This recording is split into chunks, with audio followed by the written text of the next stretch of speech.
Hi everyone, this is Jason from Home Advisor. I joined real estate back in 2012 and I gained valuable experience and knowledge from transacting HDB, private properties, commercial properties and even overseas properties. So the reason for me to shoot this video is because I feel that it is time for me to give something back. So as often as possible, I'm gonna post videos that would be informational with regards to buying and selling a home. I will be using various case studies to explain the many topics that I wish to talk about. Today, I want to talk about using your CPF funds to pay for your house. You can only use your CPF to pay up to the purchase price of your house. Now this includes your stamp fees, your legal fees, and even your housing grants, as well as your monthly mortgage payments. Now many buyers choose to pay for their house using only their CPF. Now this way they get to conserve as much cash as possible. Most of these buyers prefer to take the maximum repayment period of 25 years to keep their monthly installments low so that they could comfortably pay for their house using their CPF.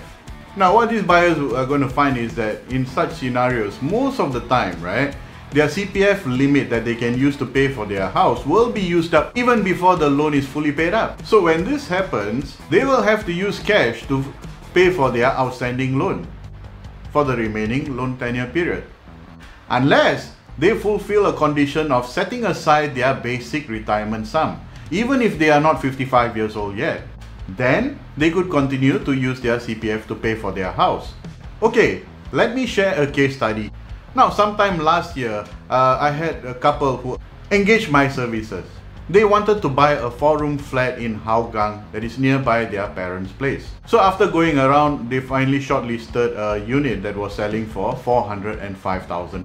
Now, both of them were eligible for maximum housing grants of $105,000, which would include the first-timer grant, the proximity grant, and the enhanced housing grant. Now they had combined CPF available of $108,000, which they are going to use to pay for the stamp duties and the legal fees, and use all of it to pay for the flat and take as little loan as possible.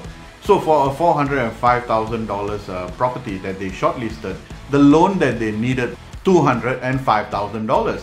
Now they also wanted to take the maximum loan period of 25 years, because that would mean they only needed to pay $930 per month for their loan installments.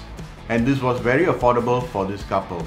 They did tell me that they only wanted to use their CPF to pay. So here's what I told them. I told them that if they were going to use only their CPF to pay for their property, then the maximum amount from their CPF that they could use to pay for their property is $405,000, which is the purchase price of that property. Now, the CPF amount that already used for this property is going to be inclusive of the grants and their down payments and their legal fees and the stamp duties, which is coming up to $213,000. Therefore, they could only use up another $192,000 from their CPF to pay for their property. They quickly realized this. Their loan was $205,000, but they could only use $192,000 more from their CPF to pay.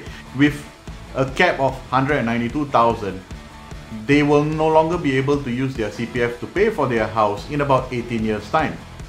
So this means that even if they had excess CPF in their ordinary accounts, they will not be able to use it to pay for their flat because they have simply reached the limit of CPF that they could use to pay for their flat.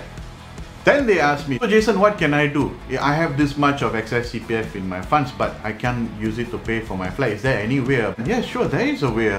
What you can do is to set aside your basic retirement sum. Then they asked me, but I won't be 55 years old yet. Your basic retirement sum that you need to set aside 18 years from now will be pegged to the same basic retirement sum of Singaporeans who will be turning 55 years old that particular year. His question to me was, but Jason, if I have to set aside that, what if I do not have enough CPF money to which my answer was very simple. You then would have to start using cash to pay your loan installments every month for the remaining period of your loan. And I told him, allow me to suggest something to you. See if this works for you. Instead of paying your monthly loan installments only using your CPF funds, why not pay part cash and part CPF? $651 using your CPF and $279 using cash. Now this way, your monthly installments will still be the same, $930, and you still have a repayment period of 25 years.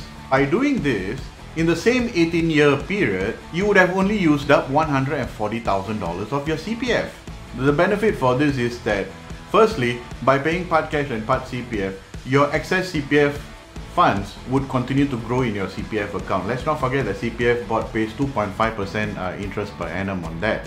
And secondly, your CPF limit would be used up only at the end of the loan tenure. I also told them, look, if you do not want to follow this, then you could also consider selling your house before the CPF limit is reached. It's still subject to market conditions at time. Number one, the resale price, right? What price will you be able to sell? And number two, your available finances in loans and in CPF balances, which is needed for the next house. After saying all this, realizing that we use part cash and part CPF works better for them, since they could continue using their CPF to pay for the house until the entire loan tenure.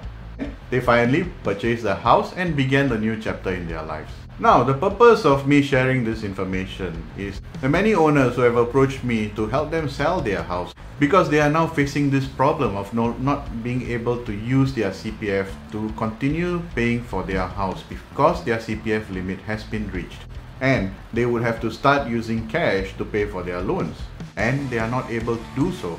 So I hope to let as many buyers as possible know about the usage of CPF to pay for your property. I would recommend using the housing limits calculator, which is available on CPF website, to help calculate when the CPF limit will be reached. Alright, if you like this session, click the like, subscribe, or leave a comment below. See you soon.